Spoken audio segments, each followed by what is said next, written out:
Od slike do besede.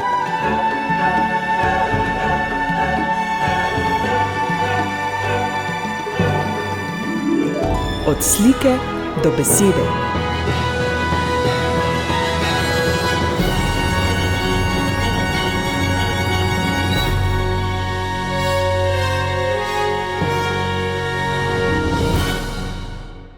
Dober večer, spoštovani poslušalci, drage poslušalke v oddaji Od slike do besede. Tudi v tokratni oddaji bomo prisluhnili besedam akademika, pisatelja Alojza Rebule, a preden pridemo na besedila pisatelja samega, prisluhnimo, kaj je o njem na simpoziju ob 100-letnici rojstva o njem povedala Vilma Purič. Prav lepo vabljeni k poslušanju.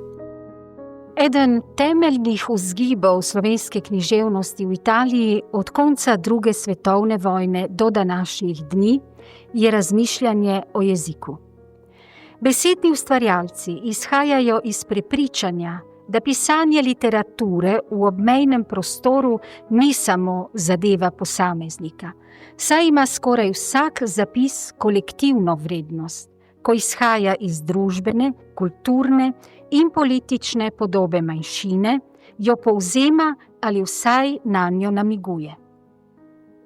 To misel potrjujeta tudi proučevalca manjšinske književnosti Deleuze in Guattari, ko ugotavljata, da v obmejnem prostoru politično polje okuži vsako izjavo in opozarjata, da podrejenost literature kolektivnim vrednotam podpira povprečnost, tako da v manjšinskem literarnem sistemu avtorji privilegirajo kolektivne vsebine in zanemarjajo posameznikovo slogovno in miselno izvirnost, s čimer zavirajo nastanek visoke literature. Nedvomno se tu odpira vprašanje estetske moči obmejne književnosti, ki se le redko odtrga od prostovoljno sprejetega kolektivnega diktata in uspe obravnavati prostorsko in zgodovinsko določenost na izviren način. S podobnimi težavami se spopada tudi manjšinski jezik. Zaradi podrejenosti pragmatičnim zadevam se giblje po ustaljenih izjavah, usmerjenih v utrjevanje in napredek narodovega obstoja, kar mu odvzema samosvojost. Teh procesov znotraj manjšinskega pisanja se je dobro zavedal tudi Alojz Rebula.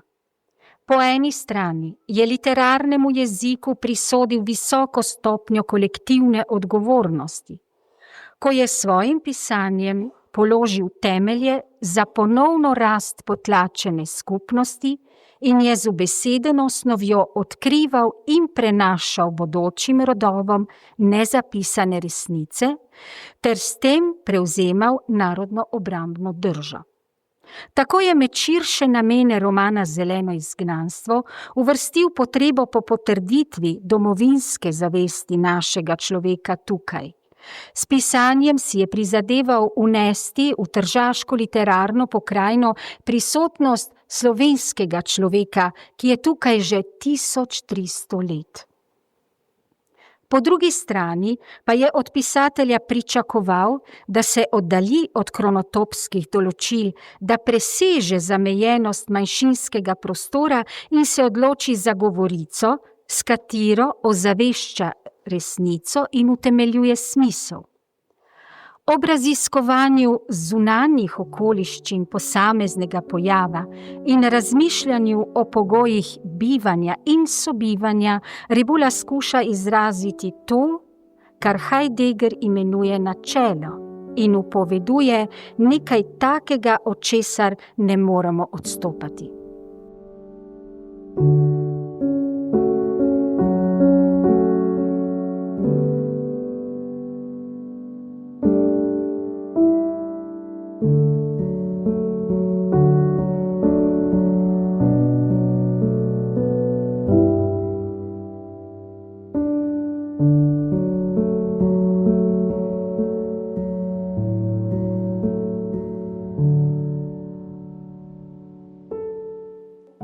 utemeljevanju splošno veljavne resnice se tržaški pisatelj odpira različnim zgodovinskim obdobjem in prostorom.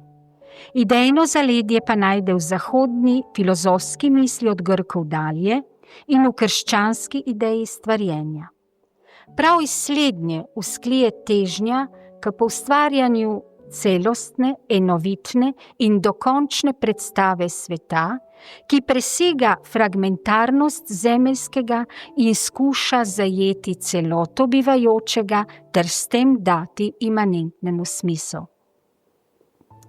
Seveda se tu odpira vprašanje, kateri način pisanja omogoča ubeseditev univerzalnih vzgibov človeške misli in prikaz celostne, duhovne in bivanjske zakonitosti. Rebula se odloči za roman, ki nastaja zunaj strokovne omejenosti, zaradi česar lahko povezuje zgodovino in domišljijo, osebno s kolektivnim, intimno z družbenim, esejistično z liričnim. Literarni jezik torej zmore med seboj oddaljena dejstva in stvari uokviriti v trajni red. Vsebino namreč upravlja tako, da vodi zgodbo preko soodvisnih dogodkov do temeljnega principa.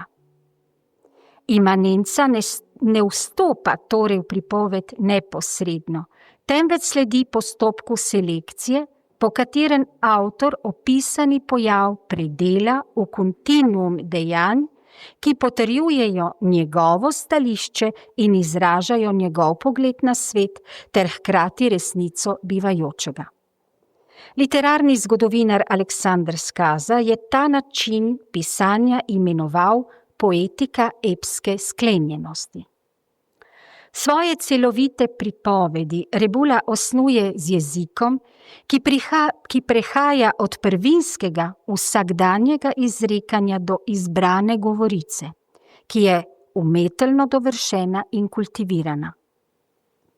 Stik z materinščino je Rebula doživel v času fašizma, ko je slovenščina izgubila svoj osnovni komunikacijski značaj, okvir povednosti pa zožila na osebno sfero in na svojo narečno različico.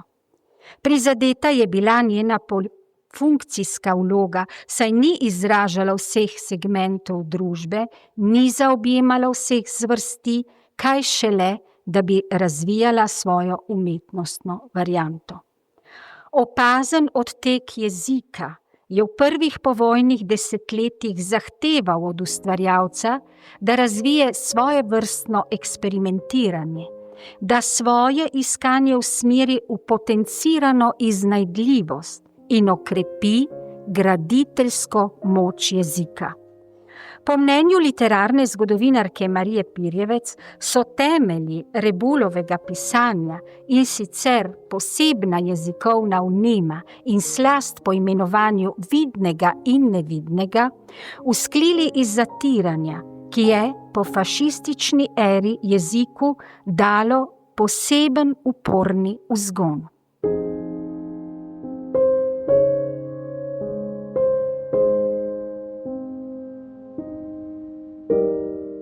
Pisateljica, slovenistka, publicistka in esejistka Vilma Purič je povedala še: Sam Rebula je izjavil, da se je moral v povojnem času slovenščine naučiti praktično iz niča in hkrati vliti vanjo visoko mero ustvarjalnosti, širiti njeno moč poimenovanja, da izreka tudi vsebine, ideje in položaje, ki nimajo podlage v živem govoru in jih v jeziku prostora ni.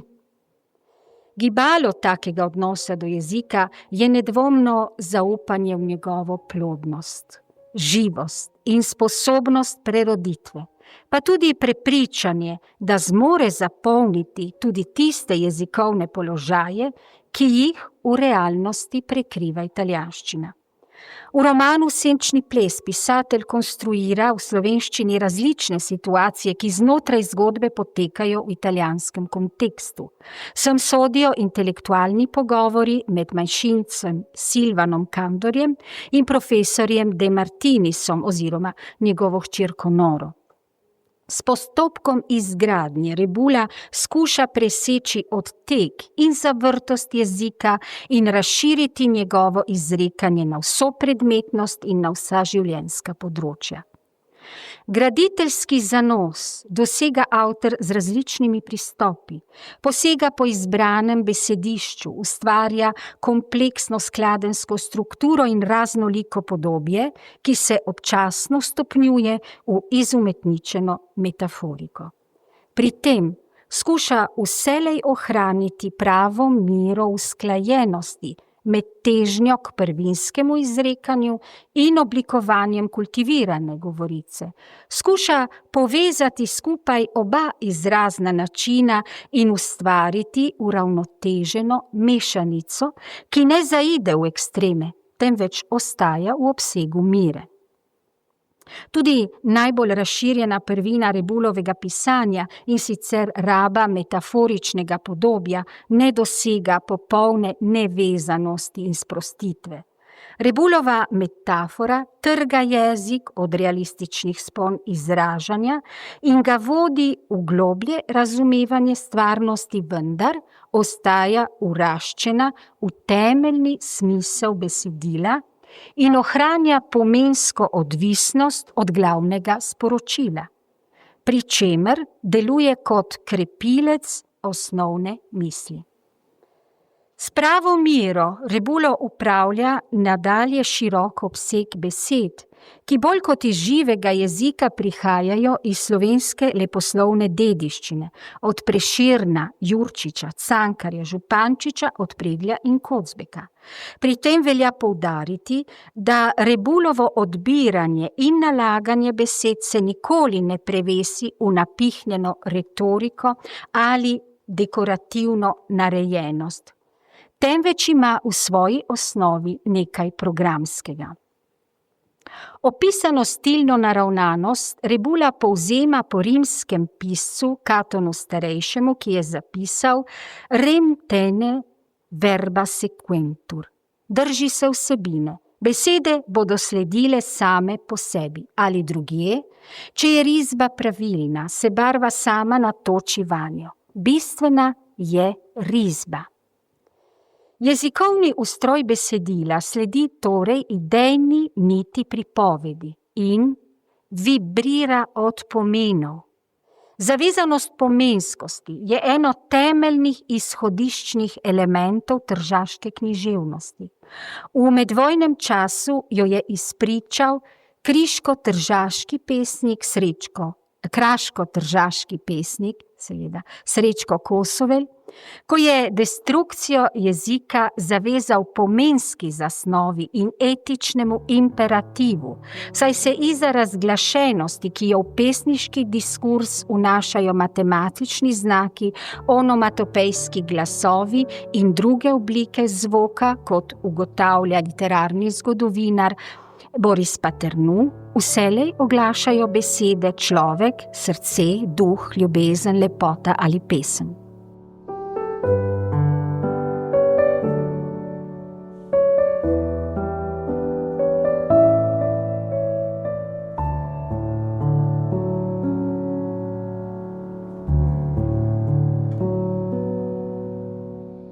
Prav tako nemogoče si je zamisliti Rebulovo naracijo brez smiselnega pogona, prepoznavnega v humanističnem etosu. Še več, pisateljevo seganje po smislu je v več primerih tendenčno, usmerjeno v tako pomensko skrajnost, ki teži k jasni idejni ubranosti, naravnani, v zagnan zagovor ustrezno razporejenih, humanističnih in krščanskih vrednot.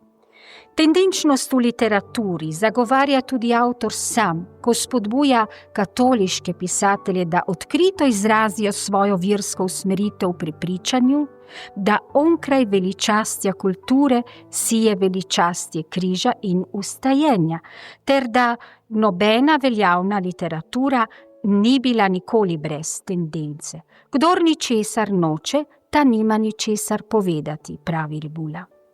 Učinkovita literatura oznanja smisel, potrjuje absolutna spoznanja ali jih vsaj pogreša, meni pisatelj, in hkrati ob Kafki ugotavlja, da velikansko pogrešanje absolutnega je v njem skoraj isto kot oznanjevanje absolutnega. Ob graditeljski moči predstavlja za pisatelja navdih tudi razmišljanje o tesnobnih jezikovnih položajih in razkrivanje notranjih šibkosti jezika. Rebula se je odločil za materinščino, ko je bila brez kulturne moči in družbenega ugleda, ko sta se njena podoba in identitetna osnova opirali na pretekla besedna izročila in iz njih iztisnili preživitveno silo. Kljub temu je bila za pisatelja edino izrazilo, s katerim je lahko ubesedil sebe, narod in kozmos, ali, kot je avtor sam zapisal, nič ni pristnejšega, nič bolj kozmičnega, kot pisati v slovenščini. Slovenščina je bila zanj bivanjska vrednota, etična in ontološka kategorija, segajoča v najgloblje plasti osebne biti, kot je zapisala že omenjena Marija Pirjevec. Svoj odnos do jezika je avtor vse skozi pretresal, ga opazoval znotraj družbene in duhovne razsežnosti, razmišljal o njegovi preroditveni energiji in razgaljal njegove šibkosti. Zaznaval ga je, če si sposodim, njegove besede kot orodje luči in orodje teme. Zavedal se je, da ogroženost jezika ne narekujeta le družbena sfera in položaj oblasti, temveč se zapisuje že znotraj jezika samega. Bistvena prvina slovenskega človeka je po Rebuli nekakšna plahost ali starodavna značajska lastnost, oblikovana že v praslovanskih gorah, ki se je razvila v občutek manjvrednosti, v trojno inferiornost, in sicer zaradi maloštevilčnosti, izrazne revnosti in glasovne nemuzikaličnosti. Pri čemer vsako samo podcenjevanje že samo po sebi predstavlja nevarnost, ki od znotraj vodi v izstop iz jezika. V cono teme je uvrstil tudi trpko resničnost slovenščine znotraj tržaškega prostora, ko jezik izginja in v pisatelju pušča sled neizpolnjenosti. V senčnem plesu tržaški avtor opozori na opuščanje slovenščine strani manjšincev v povojnem času. Asimilacijo slovenskega življa povezuje s krhko narodno držo nepokončnih ljudi, ki jim je bistvo življenja zaslužek. Še večjo krhkost vnaša v jezik manjšinski položaj slovenščine, ki je na zahodnjem robu slovenske zemlje v stalnem primerjanju z italijanščino. Tržaški pisatelj razmišlja o neenakovrednem razmerju med jezikoma, saj samo Slovenci obvladamo oba idioma, kar vodi v prevlado večinskega jezika nad manjšinskim. Od tod izvira asimetrični odnos in kompleksno dialoško razmerje med skupnostma. Na tem območju se je manjšina v 20. stoletju borila za uveljavitev jezika v javnosti. Zahtevala je, da bi slovenščina postala legitimna lokalna govorica, enakovredna in enakopravna jeziku italijanskega someščana. Pri tem je vse skozi bila na psihološki natezalnici v stanju večne alarmiranosti za lastni obstoj in neprestanem boju za vsak drobec narodnih pravic, je zapisal Alojz Rebula.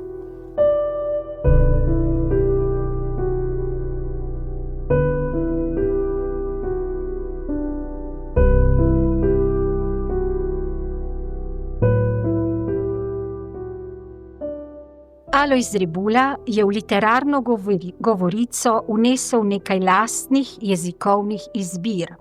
Ubral in razvil ustvarjalno linijo jezika, poglobil njegov izrazni razpon, s čimer je presegel preživetveno silo in narodno obrambno misel ter slovenščino na Tržaškem odprl vsestranskemu razvoju.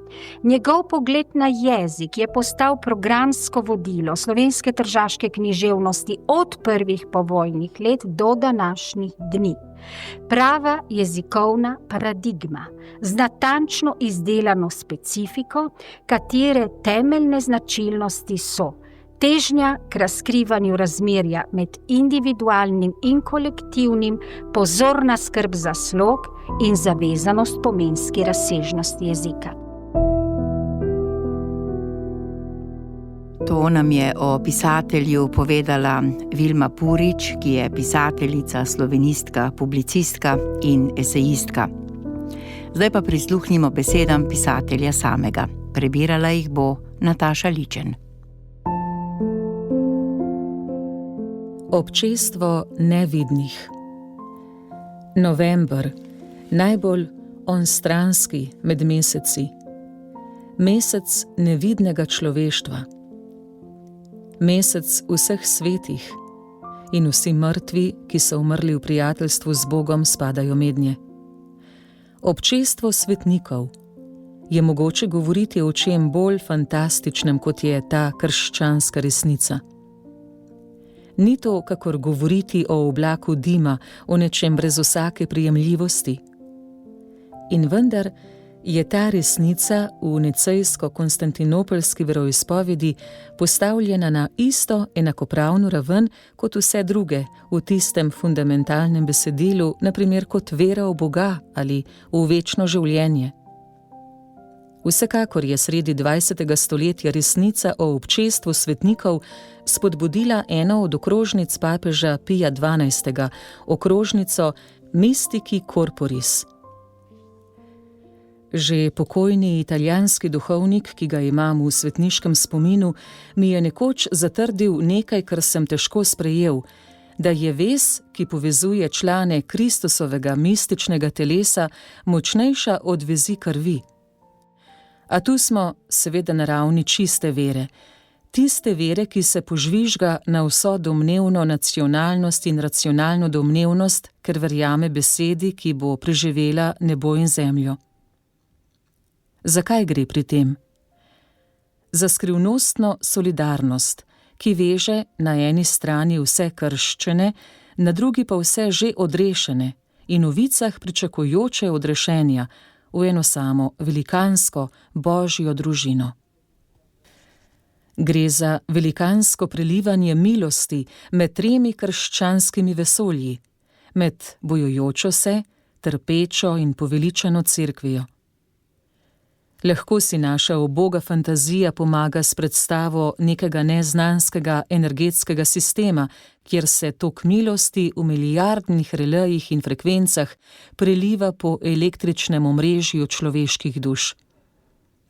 Kakšna tolažljivost je v tej resnici v času, ko nas informacijska povodenj, namesto da bi nas čim bolj zbliževala, peha v čedalje večjo osamelost. Ne moreš več po cesti, ne na vlak, ne da bi videl kakšen mobitel pritisnjen na kakšno uho. Ja, na oko eno samo komuniciranje, en sam vesoljni klepet po telefonih in spletnih, ko se ljudje, stanujoči v istem bloku, komaj pozdravljamo, če se. Rastoči individualizem nas dela utujene, grenke in cinične. Kakšna tolažba za verujočega obmisli, da je onkraj te fizične samote v veličastni družbi vseh božjih prijateljev, posebno onih odrešenih, še prav posebno pa tistih, ki sta ga z njimi vezala sorodstvo in prijateljstvo. To je tista čudovita komunikacija, ki je dana kristijanu, poleg vsega drugega, kar mu daje njegova vera.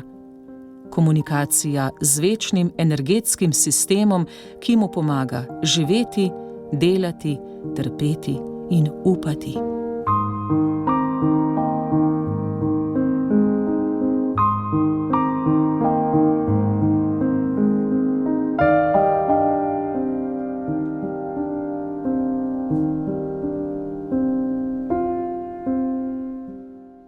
Ljubezen nad nami. V zgodnjem jutru 10. decembra, na 2. adventno nedeljo, je neki Slovenec šel v Trstu k maši.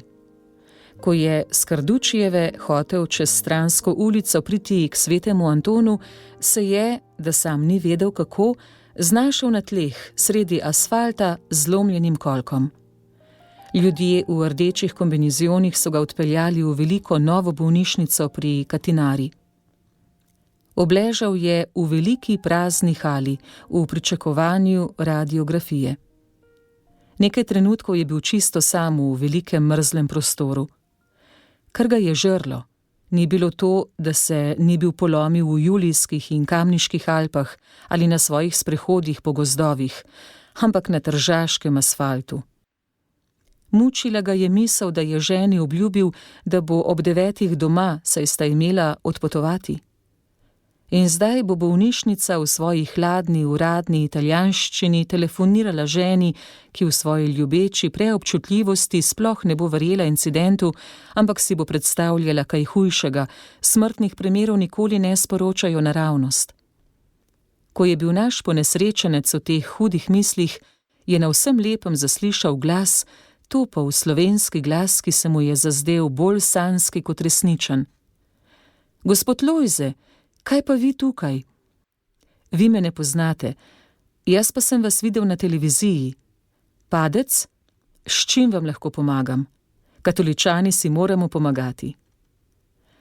Ponesrečenec je omenil, da ga je žrlo, da bo žena zvedela za nesrečo iz bolnišnice. Toda moški, ki se je sklanjal nad njim, je že tipkal v svoj mobitel, čeprav je mobitel v bolnišnici prepovedan. 040 je že vtipkan, dodajte številko za ženo. Kdo ste, gospod?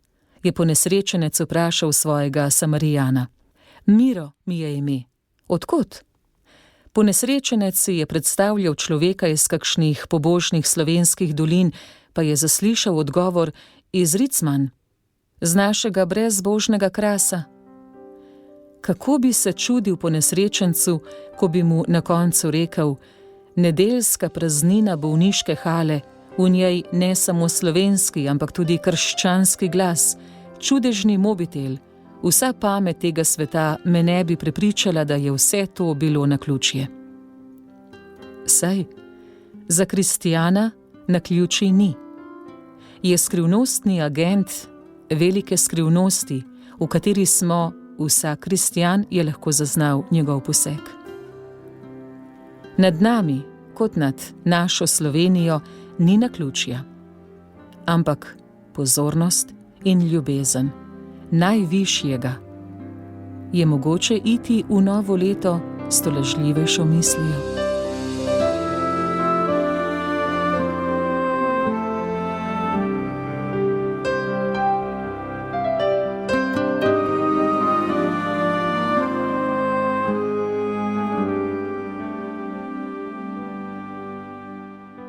V pričakovanju božje genetike. Kaj reči ob valu navdušenja, ki gre čez svetovni tisk ob odkritjih v zvezi s človeškim genomom? Znanstveniki postajajo v svojih laboratorijih pesniki. To je trenutek, da mu nazdravimo. To je veličasten dan. Prebrali smo 90% od 3 milijonov črk v knjigi življenja. Čutimo se pijane in ponižane. Smo prva generacija, ki je obrnila stran v tej božji knjigi. Tako Collins. Začenja se napad na raka in na sladkorno in Alzheimerjevo bolezen. Jurišamo proti smrti in za podaljšanje življenja, ki bi v doglednem času lahko povprečno trajalo 90 let. Tako Venter. Leta 2025 bodo verjetno premagane tiste bolezni, ki se jih danes najbolj bojimo. Tako Cavalli Sforza. To je značilni optimizem Amerikancev. A kakšen evropski intelektualec, na primer Magris, navaja filozofa Nietzscheja njegov zagon onkraj človeka. In sluti antropološko spremembo v sami človeški vrsti, čeprav si ne upa zapisati podzavestne težnje, zakaj pri vsem tem dejansko gre. za poskus pobožanstvenja človeka. Kaj reči k tem izbruhom znanstvenega in neznanstvenega optimizma? Prvič, najprej to, da v dobi, ki jo zagrinja miselni in etični nihilizem, lahko vidimo v tem razveseljivo pritrditev življenju in s tem priznavanje njegovega smisla. Še več, njegove usmerjenosti v nesmrtnost. Če danes umetnost in filozofija dvomita v smislu življenja, kolikor ga sploh ne zanikata, mu biološka znanost pritrjuje. Geslo slovenske sinode Izberi življenje je bilo torej uglašeno tudi na sedanji civilizacijski trenutek. Drugič, to seveda še zdaleč ni prvo navdušenje, kateremu se predaja znanost in s tem zbuja v človeku tudi kakšno prividno perspektivo. Spomnimo se samo evforije, ki so jo pred desetletji zbudili prvi uspehi astronavtike. Vesolje se nam je ponudilo kakor na pladnju. Kot da si bomo zdaj lahko privoščili vikend na Luni in počitnice na Marsu. Danes pa. Tretjič, tudi nova genetika z novimi zdravilnimi možnostmi, govorijo o 10.000 novih zdravilih, ne bo zbrisala razsodbe izrečene nad človeškim bitjem v začetku zgodovine. Prah si in v prah se povrneš. Tudi, če bi nova genetika odpravila prav vse bolezni, a začeti mora s prehladom, ne bi odpravila smrti. Ali ne bi bila smrt celo grenkejša od zavesti, da nimaš od česa umreti, pa moraš? Zato se kristjan tudi ob tej novi evforiji ne bo predajal površni sanjariji. Tudi na ta novi korak znanosti bo gledal iz realizma razodetja.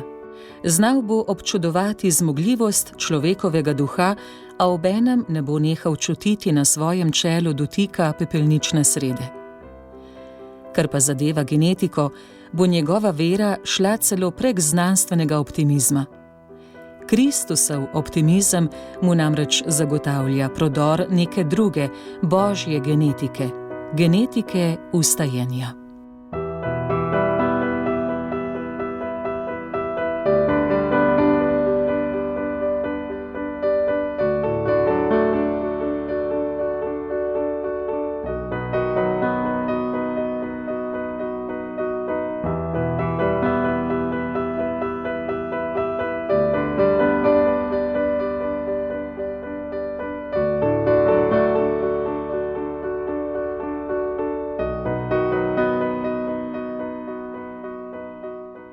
Slučaja ni.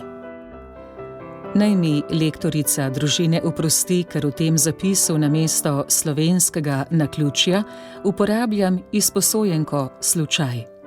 V tem besedilu bi mi naključje dišalo po besedni konfekciji.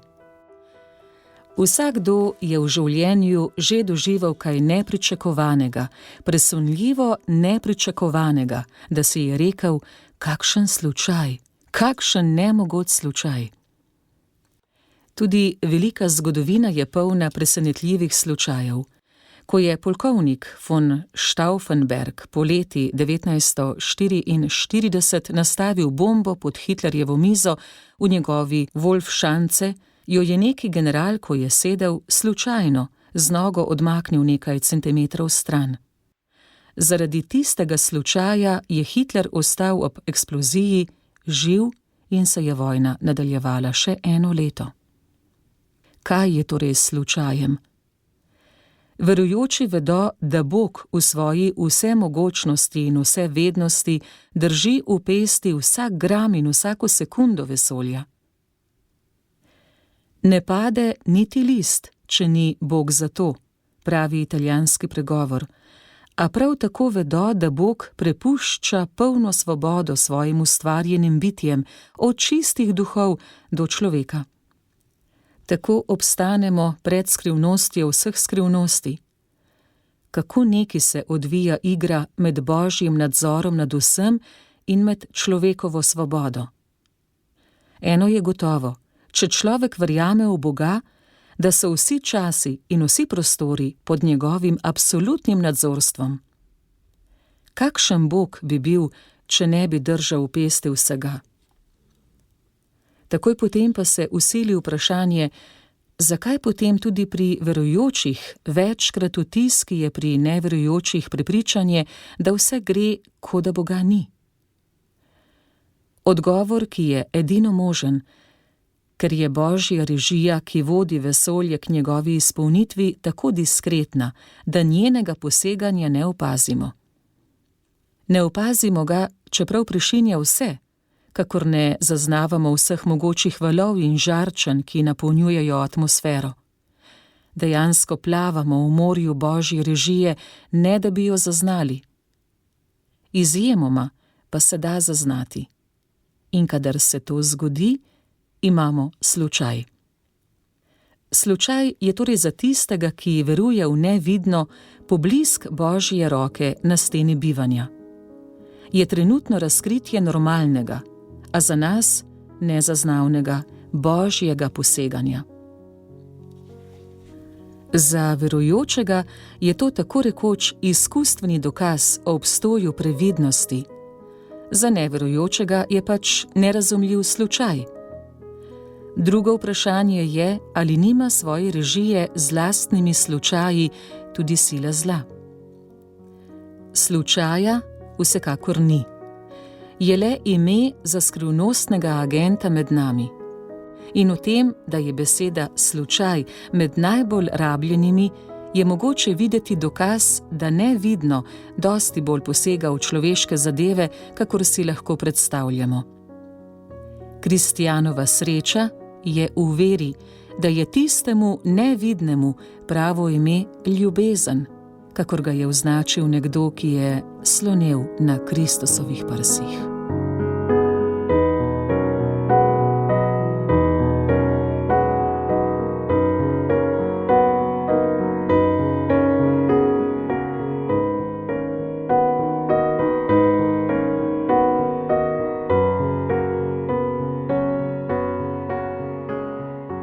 Hlebec velikonočnega kruha iz katoliške Francije.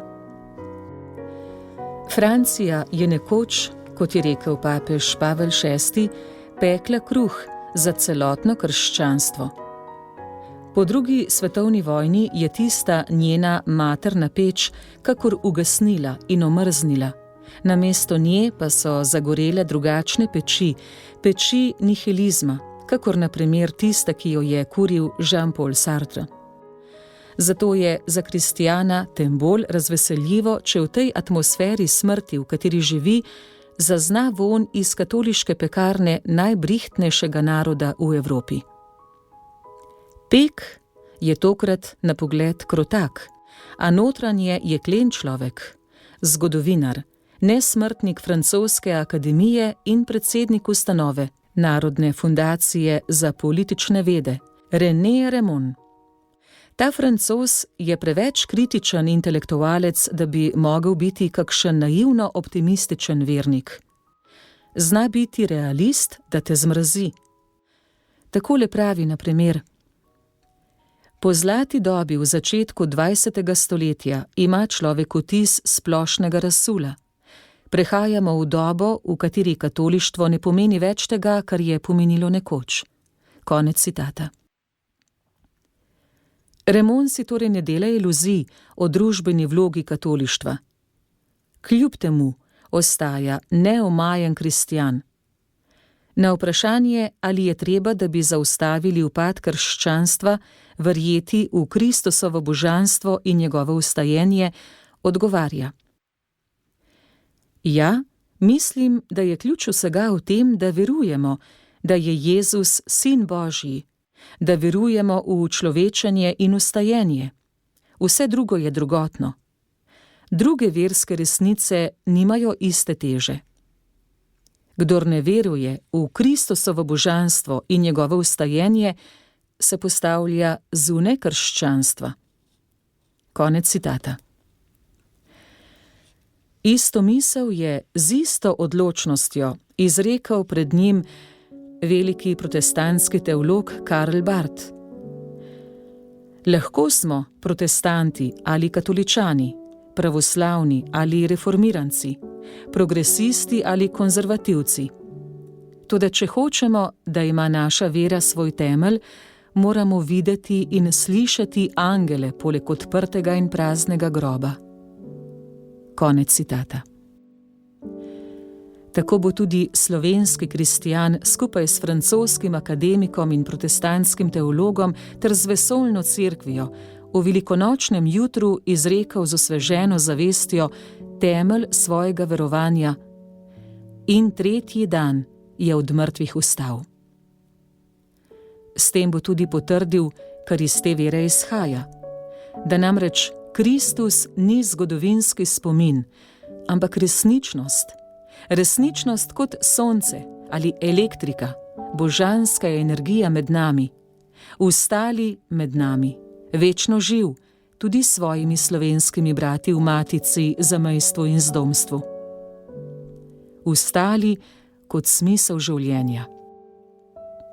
Kot most čez prepade bivanja in zgodovine, kot zmagovalec smrti, kot gotovost nesmrtnosti. Vittorio Messori v knjigi Pravijo, da je vstal, v njej pomete z vsemi ugovori proti vstajenju, omenja, kako velika noč danes ne more tekmovati z božičem za prazniško in komercialno odmevnost v družbi. A če to velja za zahodno družbo, za slovensko morda še ne velja. Velika noč je tako rekoč v kosteh našega naroda. Spominjam se, kaj je pravil moj stari oče, nič cerkven človek, socialdemokrat, naročen na rdeči prapor, kako je v velikonočnem jutru v službi na nabrežinski postaji, ko je priklapljal 2 vagona, zaslišal jutranji vstajenski zvon domačega šempolaja in kako so se mu usule solze na odbijače. Hoj zvon, vstajenski zvon.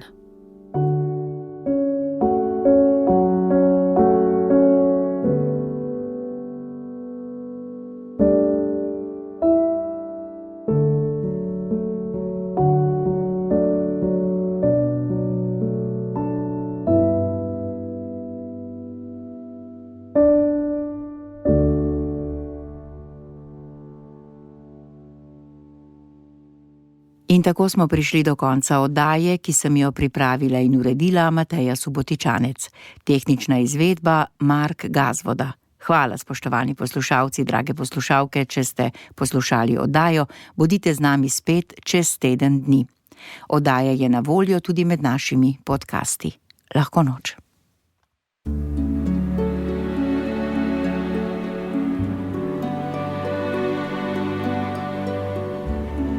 Od slike do besede.